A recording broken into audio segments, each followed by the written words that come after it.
just trying to figure this out. Like I feel like technologically illiterate here, which I probably am. That's exactly what's happening right now, my dude. You are such an old man.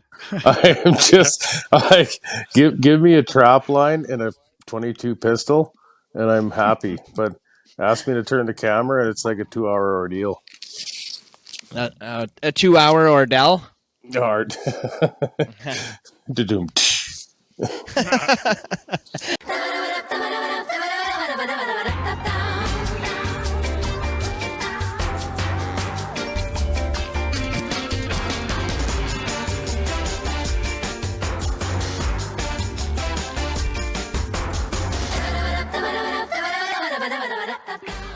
The Sit Down Podcast is brought to you by Funky Moose Records.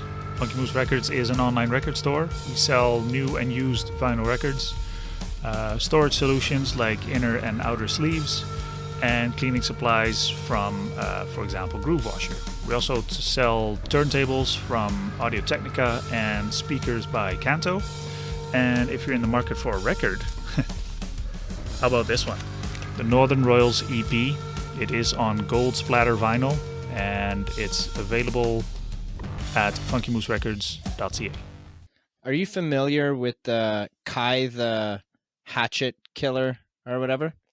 I was thinking of isolating that soundbite and using it in our podcast where it could be like, Smash the like button, smash the subscribe button. smash. Holy shit, that's where you were going with that? Hello, everyone. Hello, welcome back. This is episode 152 of the Sit Down Podcast with me, Mark, and him, Joel. We Yeah. don't do that anymore. Nah, whatever. The ones that are watching or listening, Yeah, they, that's true. they can just look in the description. Yeah. Oh, yeah. And Who's this guy again? Yeah, it says right there. Yeah. Yes, thanks for joining us again this week, you guys. This one will be nice and short. How the heck are you? How's business, Mark? Oh, my God, dude. I'm not going to go into details, but it was stressful. Okay. But other than that, I kind of picked up on some like stress vibes through text oh, yeah. from you. A little bit. Yeah. I was going to ask you what the your problem is, dude. Yeah. That was, it wasn't a problem. It was Wouldn't just have very helped busy. the situation at all? No, it would have been, okay, shut up. Yeah. Let me do my thing. Yeah. No, it's, other than that, it's like going well. It's January, so it's always a bit of hit and miss when it comes to sales. But yeah, I finally put up my Studio 666 poster. I saw that. Yeah. I saw you posted about that. Yeah. So I have a second one. That's going to be framed. I just haven't gotten to that. Gotten to that point yet. Well, I'm going to sidestep here a little bit. And what do you think of the open stage last week? Yeah, that was fun. I like it. I like the like where we're going with it and how open everyone is to, being introduced to each other. Yeah. There are a lot of artists in the room that know that at the other table there's an artist, but they don't necessarily go over to say hi or anything. Right. And I feel like we are kind of the connector saying that, hey, you should talk to that guy. Right.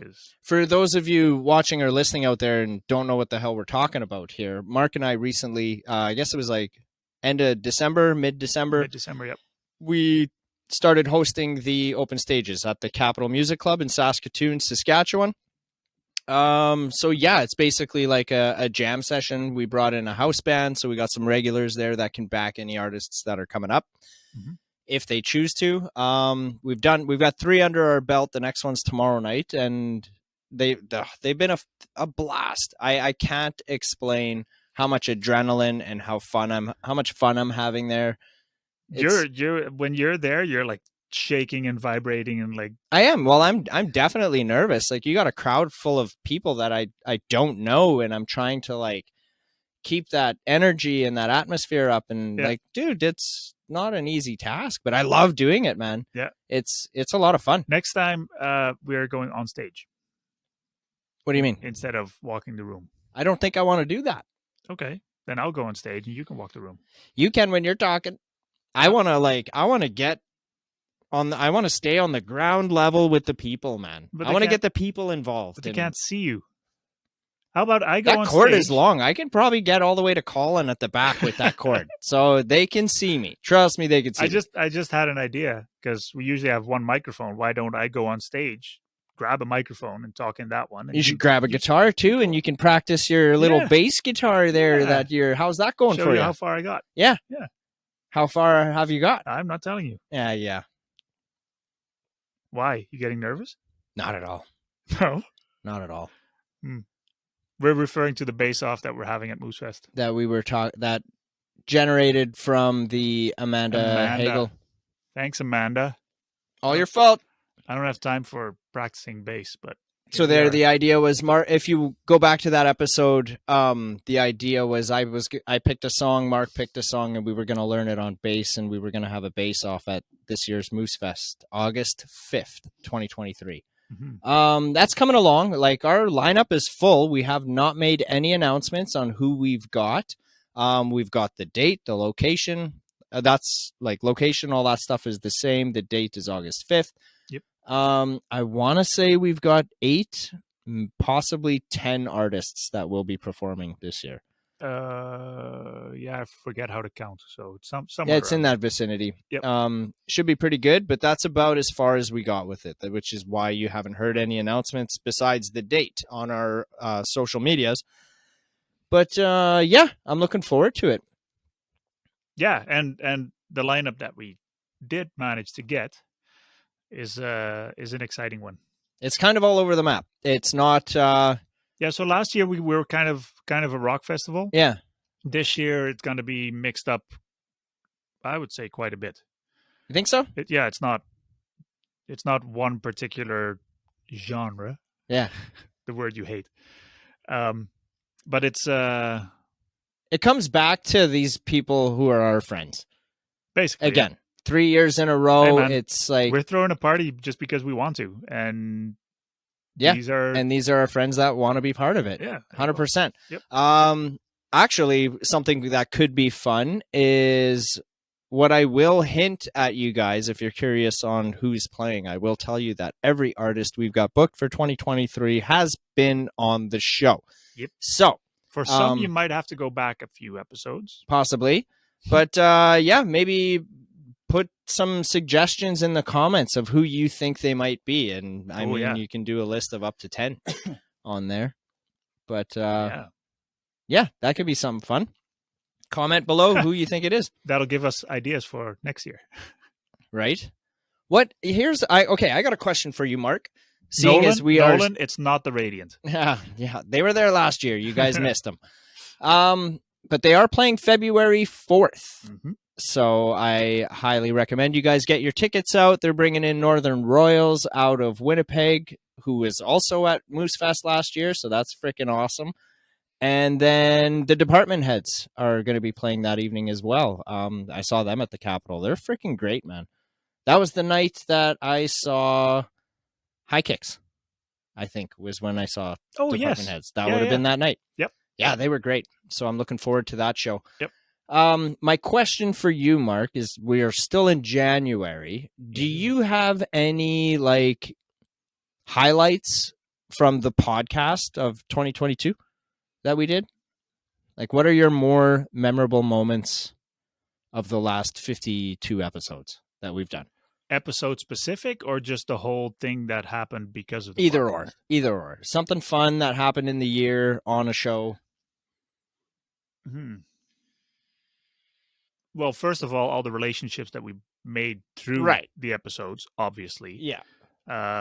Because of that, Moosefest happened. And because of that, the open stage happened. Right. So that's not what I mean, though. No, I mean more specific, a conversation specifically that we had with a specific guest on a specific episode that's memorable to you.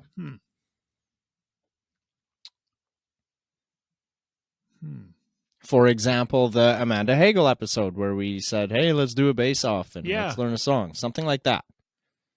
Yeah. That came to mind, but that's because we just talked about it. Right. So, having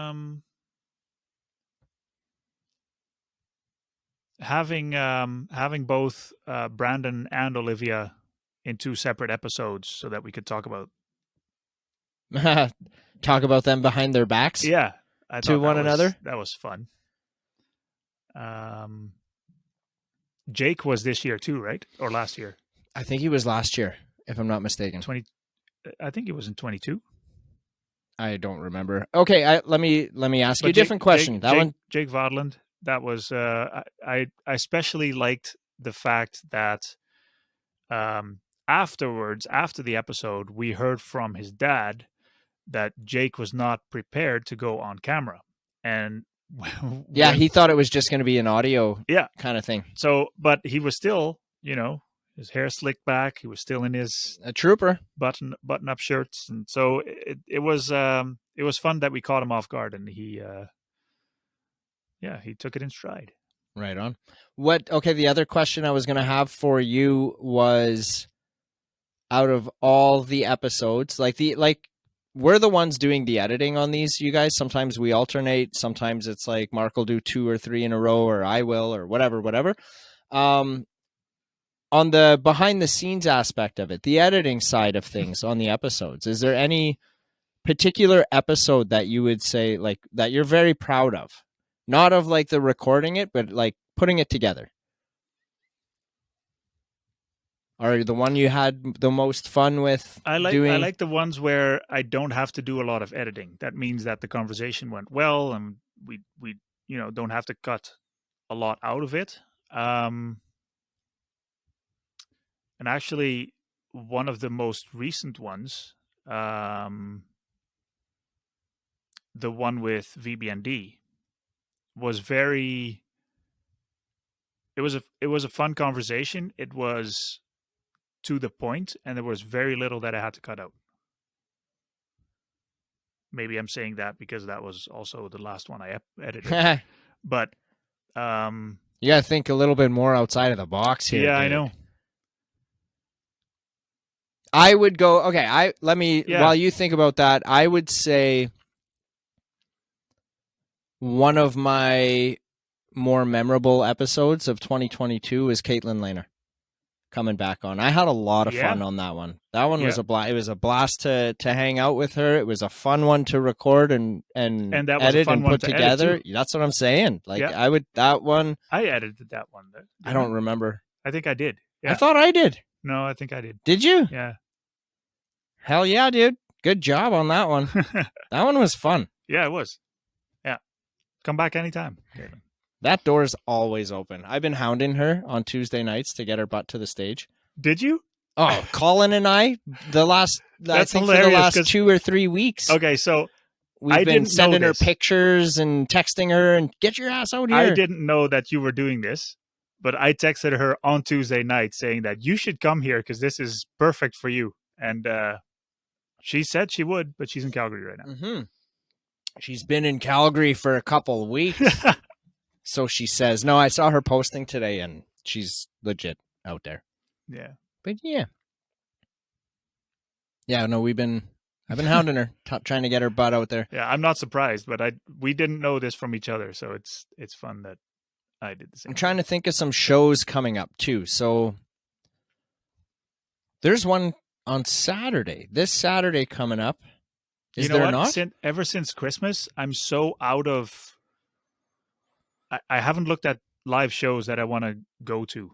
It's I don't know what it is, but I'm not in tune with live shows right now. I can tell you what's going on this weekend from in real time here. So the past weekend. Yes. So Friday night at Bud's on Broadway is going to be Haunt Era and 7 Mile Sun. Yep.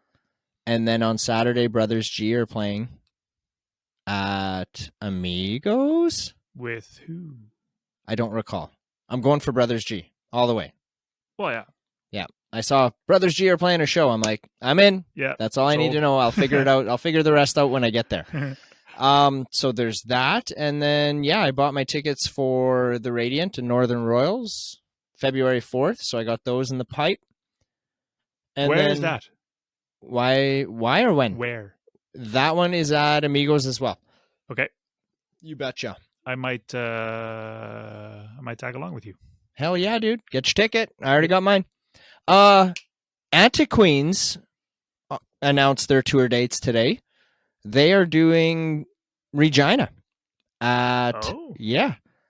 in March, I think. I want to say March 23rd. Don't quote me on that, you guys. Just take a look at their socials. But they were a guest we had our first year doing this. I think that was the first Halloween, right? I think so. Yeah. They were at a festival or a concert, and they were like, "Oh, I'm like," or one of them was. Yeah, she was in the car eating something like that because her boyfriend was playing that show. Something like that. It was an outdoor show. It was during COVID. Yeah. Yeah. But that's freaking awesome. So I'm probably gonna try and hit up Regina that weekend. And it's not at the Exchange. Hang on. Let me bring it up. I'll tell you guys right now, and maybe I'll just freaking put the post up on the screen here for you guys too. Right here. Are you editing? Joel's editing. He's putting it right here. Possibly. Depends if somebody shows up here or not. Well, somebody has to edit this anyway. That's correct. Anti-Queens. This is how easy it is to find out who's doing what, you guys. You just type in their name, and away we go. They're doing Saskatoon as well. Not only Regina. They're doing Saskatoon March 10th. And where's Regina? At Amigos. Okay. March 10th at Amigos is Anti-Queens, and March 12th in Regina at the Exchange. So there's two good shows in Saskatchewan that I highly recommend you guys go to. Mm-hmm. We should get this guy messaging me here right now. We should get him on a call right now. Who that? Ardell. Oh, yeah. I'm going to FaceTime him here right now. Let's put him on the spot. It's not FaceTime, but whatever. You ever wait in anticipation for your song to play on the radio, knowing that it's been requested so many times, and you still can't get it on there? Check this out. Go to Funky Moose Radio, to the app, and scroll all the way down, and hit the S button for the search engine. Type in the song that you want to listen to. Hey, Kemper! Kemper, come here, buddy. Come here. What's the name of that song that reminds you of My Singing Monsters that you like? Semi-climactic. And boom, your song is played. So yeah, go to Funky Moose Radio and request a song. Stay tuned and enjoy.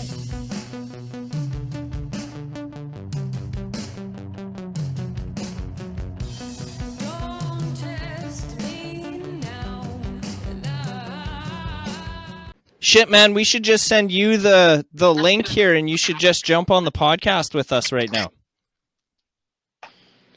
Well, I could do that too. Yeah, absolutely. Should we just do that? Hey, Mark, how are you doing, buddy? Good. You? Oh, living the dream. That's code for like get me out of this place? Yeah. So, I can send you the link. Okay, well, we're going to send you the link here, Ardell. What we were doing is we're actually waiting for Ed the Sock to jump on the call with us here. No shit. Yeah, and he's fucking dogging us here right now. So we're going to send you the link, and if he happens to join in, we get him for 20 minutes so we can shoot the shit with him. And if he doesn't, then we got you on the episode for Monday. No, I just got home here like 20 minutes ago. I was just multitasking, making supper, and I got tomorrow off so I can sleep in till about 6. Usually that's my sleeping in. So yeah. Hell yeah. I'm good to go, boys. Okay, well, we're going to send you the link here right away. And yeah, jump on when you get the link. What's your email address again? Pardon me? What's your email address again? Okay, it's on its way. All right. Sweet, dude. And then the only issue I have is I've dropped my phone so many times on concrete over the last 6 months that it's a very light speaker. So if I have to like repeat stuff or ask you guys to repeat stuff, it's because of that phone, right? So okay, not a problem at all. Do you have headphones by any chance? Because that would be awesome, especially for this new program we have. Yeah, if you can edit some of this stuff out, I can go look for the headphones and shit, right? I can go find something that I can put like earbuds and stuff. Yeah, Yeah, like earpods or whatever. Yeah, man. Okay, I will look for something like that, and we'll figure it out. So, Fucking A. And then you might get to meet Ed the Sock tonight. well, hey, fuck. These days are looking up, my brother. Right on. I don't think he's going to join on. This is the second time he's done this to me. Okay, go grab some. I'm going to let you go here. Grab some pods and... I think the headphones are going to work. We'll try it. Okay. So For sure. If that doesn't work, then we'll just do it the regular way. But hell yeah, dude. look at this hat, boys. There's a lot of oil changes done on that hat. Oh my God. It's backwards though. What does it say? Willard C. Ilioy and Son Custom Harvesting, Lucky Lake, Saskatchewan. These are printed in 1982. Holy shit. That's how old you are. I was born 81, but my dad made these year after I was born with the and Son on it. That's fucking hilarious. That reminds me of the old Bellevue garage hats that we had kicking around here. Yeah. I actually, Kit has a hat that I gave him, and it's got actually like the embroidered wings on it. It's a trucker hat. These hats, there's only 6 of them left in my collection. Crazy. And this is my dad did these in the 70s and 80s. They were like the old school back when we had the custom harvesting business down in Texas and back. Fuck yeah, dude. Well, let's talk about it on the show. Okay, go get your headphones and jump on. Hey, sounds great, boys. Talk to you in a sec. All right. Okay, bye. How in the hell have you been, man? Actually, been really good. Just busy, like tired. I'm usually up at 3:45 every morning and home by 6:30 at night. So, right on. Yeah. For those of you watching or listening, you may recognize our guest here this week, Mr. Will Ardell. Well, thank you. Applause. I don't know. I barely recognized him without his chops. Oh, really? Dude, I'm loving the stash. Yeah, I do too. Well, it's because I pretty much have to wear. I can't have like with respirators and stuff. I could probably do the chops, but if you're wearing your full mask respirators, I can't have any kind of growth that would affect the seal and stuff, just like the oil patch days. So, did you know that's why Hitler had that mustache? Was for so that they, honest to God, so that the masks that they would wear, like during the Holocaust and all that stuff, so that it would seal on his face. But it just I know. It was a great segue. Just a random. Yeah, that's how the Hitler mustache started. Was all because of the gas masks. Wow. That's why he had that mustache. I did not know that. I'm sorry for giggling like a school kid here, but that was one of the best segues I've heard in my life. Did you know? Oh, okay, well, I'm gonna fun dark fact. Yeah, no doubt. Truth. Hey man, I want to know about the show you just had with 7 Mile Sun in where was that? At Harris, right? Yeah. Can you tell us about that? I wasn't able to make it. I waited too fucking long to buy my tickets, and you guys were sold out, dude. I have to say, 7 Mile Sun, Kevin, Kimmy, and Joanne, I believe, absolutely phenomenal people, right? And absolutely. The first time I met Kevin, I think the first time I met Kevin, it was just a brief passing. He was coming out of Skull Creek at the same, or maybe he came to Skull Creek when I was there. It was just a brief kind of interaction. Talked with him for probably, I would say 15, 20 seconds. How's it going? Busy. And I can't remember what we were doing. I think if I was recording or he was coming out of there. I can't remember how that whole situation occurred. But yeah, and it was just something that he contacted me here, I think in November, end of October, early November. And I said, you'd be interested in opening up and, singing an opening set. And I said, absolutely, because I know we both worked with Aspen Beverage and, of course, our mutual friend, too, with all you guys. And, it was just absolutely phenomenal time. And I couldn't speak more highly about Kevin and Joanne and Kimmy. Just, I didn't stay for the whole show. I had to be on the road early the next morning, so we got home about 12:30. But absolutely phenomenal band and absolutely phenomenal people. Agreed, man. Agreed. I loved them since day one. since the first time I set ears on them. Yeah. I was a true fan. Oh, And and that was also yeah, go ahead.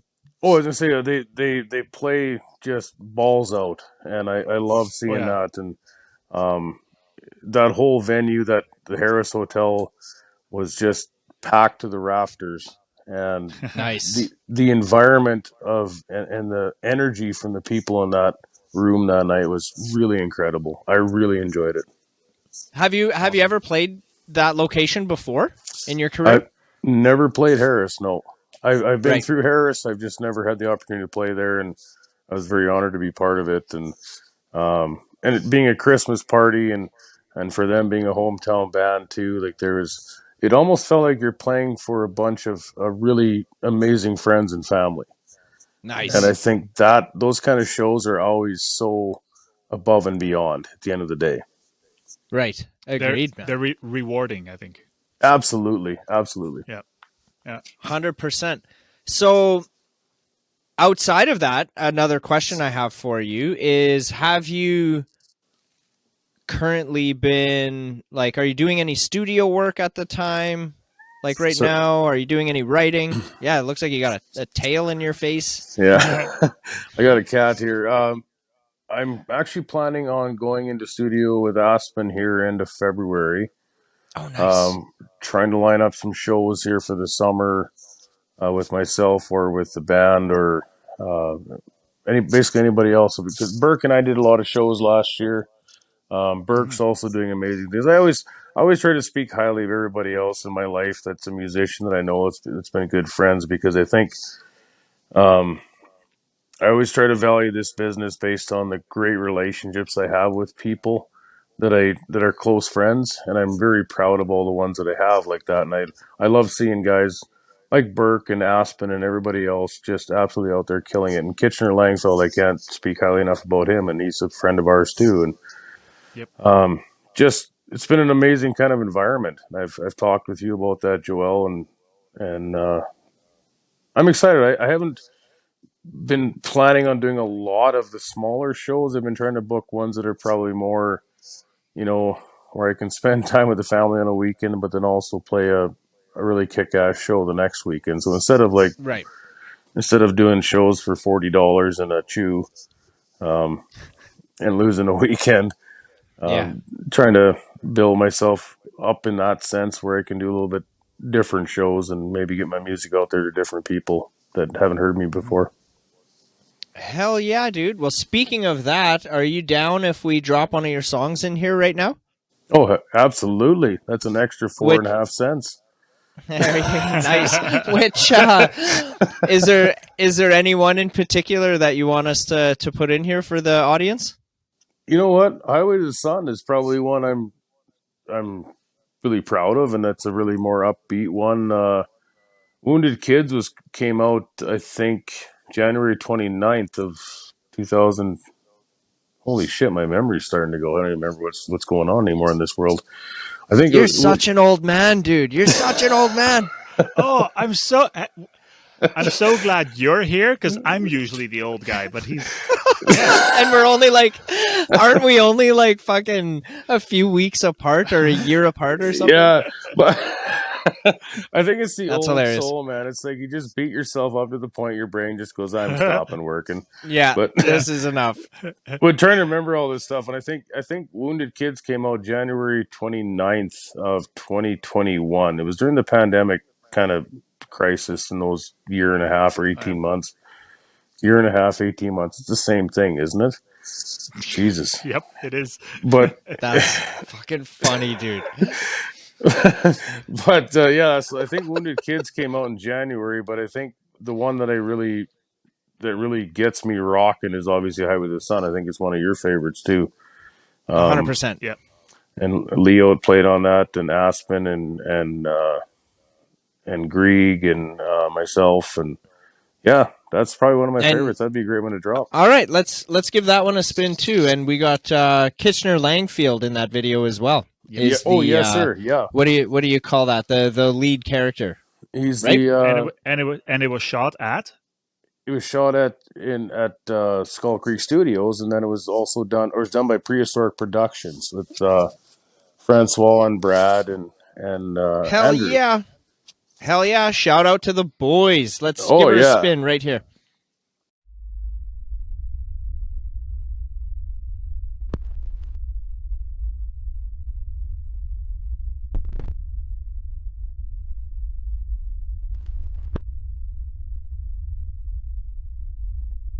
There's a highway to the sun I ain't seen in days. Strung out on the run in a bloodshot cocaine haze. Lord, I feel lonely, but the lonely won't stay long. Behind the wheel, I'm a shoot to kill on the highway to the sun. Governments and thieves all seem to blend as one. Give daily bread to the walking dead. Can I see your paper, son? Broken bones and a scarlet rose is all you get to keep. End of the day, we're all the same, just another rich man's sheep. There's a highway to the sun I ain't seen in days. Strung out on the run in a bloodshot cocaine.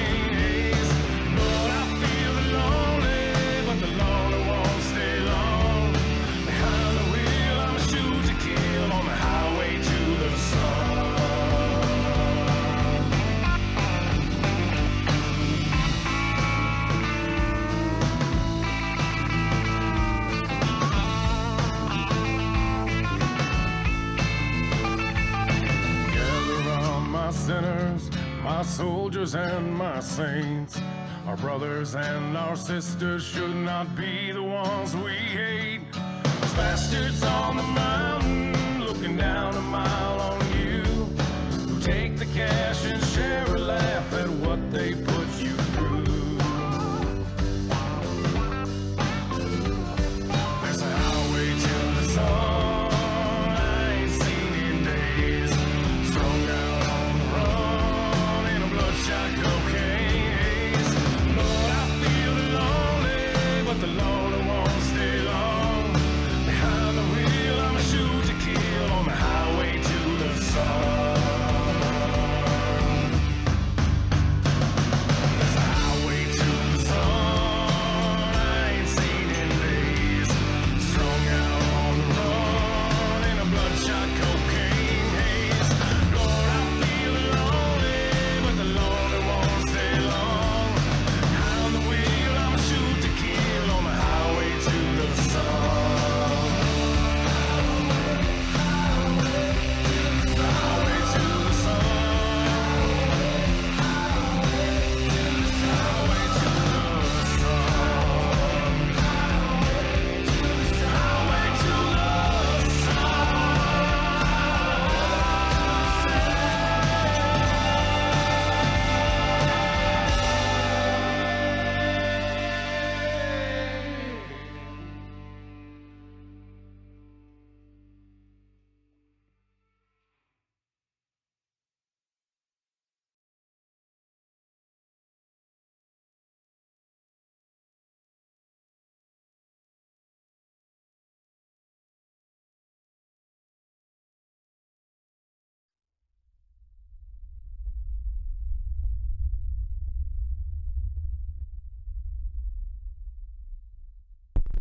Love that video, man. Yep. You know what? This is funny. So I got a little.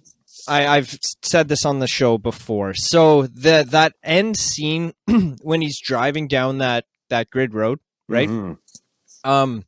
What's funny is the first time that we had has Kid only been on the show once. The time Kitchener came to the studio here to be on the podcast, Mm-hmm. he kind of got a little lost and turned around on like our Bellevue Road here. Oh, So right. I was like legit standing in the driveway on the road here, and I like watched. I could see him coming up. I saw the car turn around. He's going back, and I'm texting him. I'm like, "No, fucking, I see you. Turn around. Come. You were going the right way. Like, let's go." But that shot at the end of the video of that long straight dirt road that Mhm. looks identical to our Bellevue Road. And I'm just like, dude, did they fucking shoot that the night like Kit was coming? And is that what was going on? And yeah, had me going for a loop there, man. I love that video. They did such a great job. They did, you know, and I think they do great jobs on all their videos. they're such a talented bunch. Actually, I just messaged Francois via Instagram here the other day because I'm a big Seether fan. Like this is like back in the day when I grew up. Seether was one of my favorite bands. I don't know. I always had something for Sean, who's a lead singer. His lyrics were, and his approach and his attitude toward playing and singing was so intense that I always gravitated toward that. And there was a song, Remedy was the one I sent to Francois, but I love that song. There's a version of them doing it live. I can't remember, a Guitar Center or something. I shared it the other day with him, and Jesus, my memory's starting to go. Maybe there's a problem with that. I got to check that out.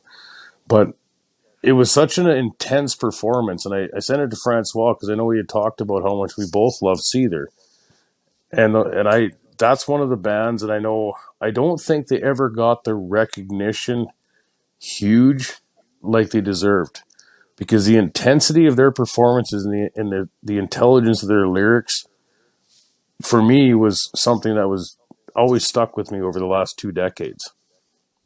Right. Hell yeah. So would you say that there was like some influence there from Seether for that one, or no? Well, I don't know if it's for maybe that indirectly. one. Indirectly, it's their influence. It's like any kind of artist you listen to and you gravitate towards. I think what always influenced me was the artists that were so intense and passionate about it. Like, I always make the joke that when I get done a show, sometimes if I played it hard, I need about 10 minutes just to kind of just get away from everything till I kind of get back and refill the tank a little bit, because I think that's how you have to leave it out there, where you're just absolutely blood, sweat, and you take that zipper from your neck to your groin and just open it up and pour it on the floor. As beautiful or as brutal as it can be. Yeah. And I think that's where I've always liked Seether, because of their lyrics in that sense, and the passion that he puts into stuff. And just, I don't know, if you're on the edge when you're writing music and you're playing music, that's what I seem to gravitate towards. Right. In the middle, I kind of get bored with it. I really do, and I think that's where I get bored with that. Right. That makes sense. Because then, if it's in the middle, it's the same as fucking everything else. Like, you know what I mean? Yeah, it's like everybody's doing this. Yep. You got something right here, my dude. No, like on the... Is it an Oreo cookie? On the other. Yeah, you probably got cookies all over your face. Yeah. Fuck, you guys are old. Hey, normally it's in my beard, so this is new. But I always say, like, you look at guys like Lemmy, right? And there's a live video of Overkill, and they just go out there and they smash the shit out of it for whatever it is, 8 minutes or something. And at the end of that video, it's just constant feedback to the point that you'd probably have a headache if you listened to it for that long and live. And I love that. Yeah. Like, I'm not there to sit and drink tea and talk about the weather. I want to go home with my ears ringing and my heart palpitating. Yeah, for sure. We were actually just talking before you came on about the open stages at the Capitol and how much of an adrenaline rush I'm getting from that. Just like hosting it. Like, I'm not on stage performing or nothing, but I'm trying to get like that crowd participation and do the networking and you know, tying other artists together and stuff. And like, fuck, man, the whole time I'm vibrating, man. My heart's racing. My hands are shaking. I'm nervous as shit because I'm talking to a room full of people that I don't have a fucking clue who they are. They don't know who I am, which makes it hilarious. All 3 nights, Ardell, that I've been like, do you guys even know who we are? And there's like just crickets, just man. Staring it's at like, us like, okay, well, our banner's been at the door for a year and a half. Like, we're doing the radio station. We've got a festival. We've got the pod. Like, this is who we are, you guys. Let's make a family here. Yeah, it's awesome. Yeah, I was actually picking up all the. So I had papers on each table with a link to the website, and there were still people lingering around, and I was grabbing the papers back. and I was like, so did you check this out? And some people were like, well, yeah, I looked, and like, so It this it is what we do. This is who we are. Oh, okay. Yeah, still didn't clue in, right? Yeah, and it's like No, it's fun. absolutely, it's a hard road a lot of times. Anybody that's been a musician obviously knows that, and you guys yourself with your podcast and the amount of effort and work you put in the music scene. I I think it's like the way I look at it with myself, and I'll play stuff that's upbeat, but also play stuff that's very dark and heavy, and we've talked about that even off air and stuff. But I think the most important part, like for me, this is only I speak for myself, but I want to make sure I hit people on the top of the forehead and down the ankles. And I think yeah, Yeah. that's perhaps the only thing I can bring. I'm not going to go up there and shake my ass and wear tight jeans and have everybody screaming over me. I have to go out there and um, try to hit them where it hurts. And I think yeah. Yep. that's the thing that I love doing, and that's probably the only thing I'm maybe slightly, somewhat, reasonably good at. That's a long bunch of adjectives on that, but Oh man, you are definitely a seasoned professional, though, Ardell. Yeah. Like I've seen you live. I've done a little bit of work with you on the side and stuff, and just what you're bringing to the table, I think is I haven't seen anybody that can compare to it.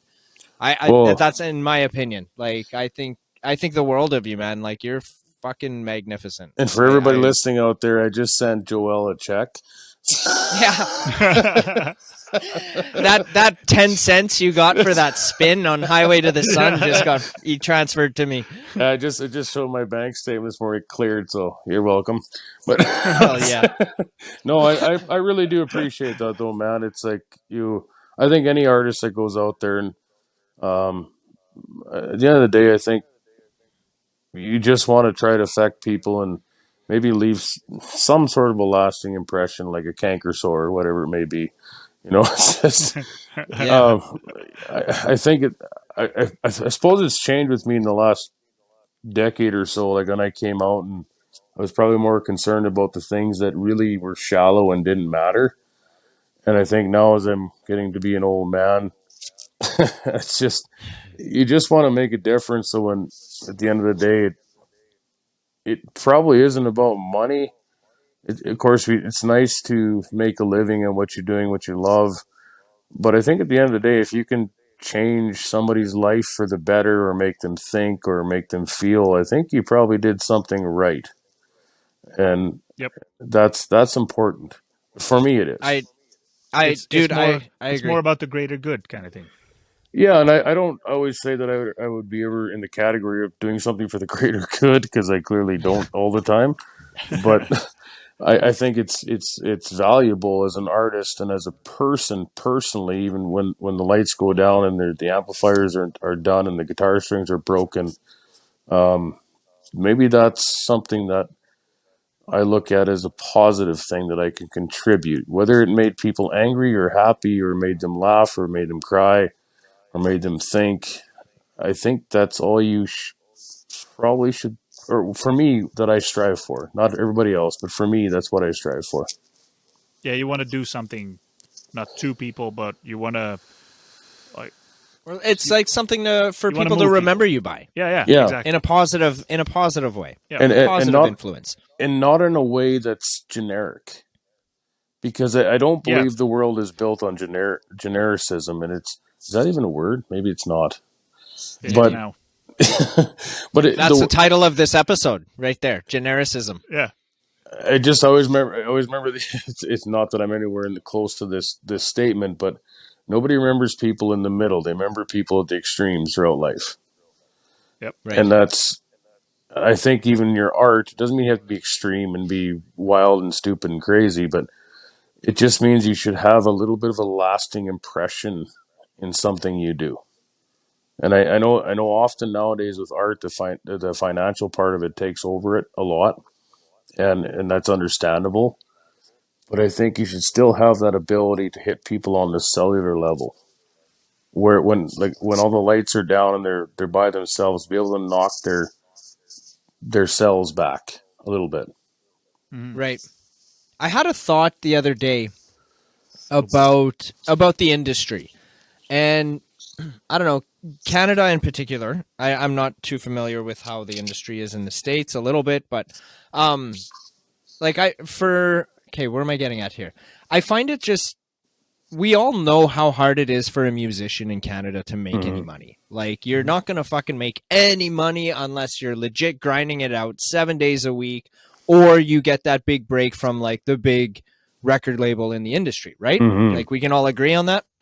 Yeah. So my thought on that was almost like a conspiracy theory on it, sort of how like the industry has pigeonholed the artists to have to rely on like grants and all that crap to be able to do what they do and be successful at it.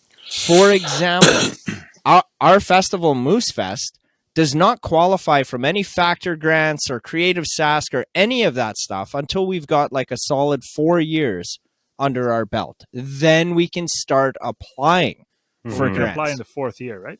I think we can apply on the 3rd year, but the odds of us getting accepted. So it would be, we apply in the 3rd year, they say no, we apply again in the 4th, and if we're still going, we might have a chance to get a little bit of that.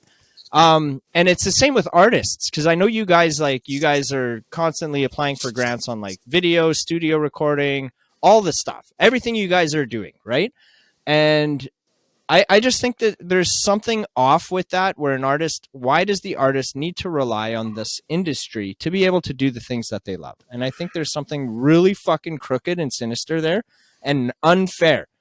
You shouldn't, Ardell, you shouldn't have to rely on a grant from Factor to be able to shoot a music video for your hit song. Do you know what I mean? I think there's something off there. Yeah, it's a very convoluted discussion. I think and I'm not saying that I'm very wise in all the industry, because honestly, I'll tell you, a lot of people that know me, I don't care a lot about the industry anymore. Yeah, and right. I think I kind of do things my own way, and I've been around enough people, and perhaps they say that around me too, or about me too, that I don't mess with a lot of people in the industry unless I could consider myself being friend with them outside of the business. Right. Right. Because I don't know, there's a ton of people that will take your money in this industry, a ton of people. Right. And they will sit there and go, "Oh, hey, well, thank you for no, it didn't work out. Anyway, try this next person." There's like, you know what, I don't do that kind of stuff anymore. I just don't. Because well, and it's not even like, honestly, it goes, I'm going to get on a spiral here, but it's a little bit deeper than that too, because the people that are taking the artist's money in the industry, the artist has no money. Exactly. The only reason that industry is it's basically, and I'm just using this as an example, you guys, all hypothetical, but for example, you get a $7,500 grant from Factor to shoot a music video, right? And that music video maybe can be done with $2,000. So then there's the rest of that is getting skimmed off the top by somebody in the industry. And it's not even the artist's money, but realistically, that money could have went to the artist, so the artist has money. Yeah, or to another artist. Yeah, but because the person of hire, whether it's like a studio production or a video production or whatever the fucking case may be, they're skimming more off of the top. They're valuing themselves at a higher value because they know there's like some fucking grant money there. It's a grant, so we can we can overcharge on this because it's free money, and it's just fucking horseshit, man. And I don't know, I don't have it all worked out. It was just a thought that I had the other day, and I was like, maybe there's something here. Is this what's fucking going on in the industry right now? And it's not just like in Saskatchewan or not. This is fucking worldwide, man. I'm sure it's like this everywhere. So why don't we do it different? And it probably gets what worse. My thought was too. The higher levels you go up, the higher you go up, it gets worse. I can imagine. I'm just guessing that. There's really good people in it, but I always go back to that Hunter S. Thompson, and I'm paraphrasing it. There's pimps and thieves, and there's a bad side too. And that's paraphrasing that whole quote of his about the music industry, but I think that's very true. And I've seen a lot of that. And I'm not saying that I'm a nobody in the business per se, but I can, my instincts, I know a bit about that. And I think that's very true. Right. Yep. Yeah, I'm kind of and like now you said, this episode is not to shit all over the industry. No, Because there's a lot I'm of not. good thing happening. That's true. Yeah. Like that's not what I'm doing. All I'm saying is that was a thought that I had Yep. that could be like some type of conspiracy theory. Yeah. Whatever. It's just how I fucking spiral out sometimes on a stupid idea. So I'm not saying it's fact or not fact. I'm just saying that I find it intriguing that it can be perceived that way. So Yep. maybe there's a hint of truth in it. That's all I'm saying. Yep. You know, I think what you have to do is always in the business is, and I learned this probably really late because I came into it and made a lot of mistakes too. And I'm very honest about those. And I tend to be perhaps a little bit, I wouldn't say outspoken, but I'm not the best diplomat a lot of times. So I think what I've learned from it is that you find the people in the industry that are really great people, and there's a ton of them, and you gravitate towards, and you work with them, and the people you love and care and support about, or support you, and you support them. I think that's very integral to your whole career, and everybody has Agreed. a different definition of what their career is. And I even told this to my buddies. They're like, "Why don't you do this? Why don't you do that?" And I said, "Well, because I don't want to. And that's not where I see myself. Right? I know I'm not going to be a 60,000 seat arena playing these kind of things. I'm happy with what I'm doing now. And yeah, of course, if I can make a living off what I'm doing, absolutely. But it's not my driving factor that I have to be famous or have to be a star. Right. And I think that's probably changed in the last decade for me, because when you're younger, that's perhaps what you think about. And you get a lot of people often that will feed you this. You're going to be amazing. You're going to be this. You're going to be that. And sometimes you are, and sometimes you aren't, though. So you have to realize why you're doing it, though, I think internally. And then everything else makes sense from that. Yep. Oh, dude, I couldn't agree more. I think, like self-awareness, right? Mm-hmm. Yeah. And sometimes it's like anything else in life. When you get to be an old man like myself, maybe that's where it comes from, right? You have to be happy. Like playing the show in Harris, we go back to the one or the 7 Mile Sun show. That was an amazing night. And I will always remember that night for the rest of my life. The other shows that we played over the years, myself or with the band, you remember some of those shows that perhaps they're not the Wembley Stadium or the 90, 100,000 people, but they were such amazing nights. And you take those with you, just the atmosphere and the people and the musicians you met, the artists you met. Like that's the coolest shit in the world, man. Agreed. That's what you remember, not that you made $5,000 at that one specific show or whatever. Absolutely. You know, it's and you take your memories to your grave and your money. Yeah. Whatever. Right. Money just buys you a nice casket. Yeah, exactly. Mm-hmm. Money digs you a hole. Yeah. Hell yeah, man. Well, I might make this call a little short on you, Ardell. Oh yeah. Thanks for hopping on. But dude, I do appreciate you filling in for Ed the Sock. Ed, I'm cutting this clip out and sending it to you. Boo. This is our boy Will Ardell, who filled in for you on leaving us to dry tonight. Yeah. So and for those of you watching that think I'm full of shit, I'm gonna put the screenshots of the conversation I had with Ed right here, so you can. I'm all truth. Ed, come on the show, man. We want to hear your input. We love you. Ardell, we love you too. This door is always open for you. Yes, you know that, my friend. Thank you very much. We still got to line up that date to watch that Michael Bolton super sexy Valentine's Day special. We still got to do that.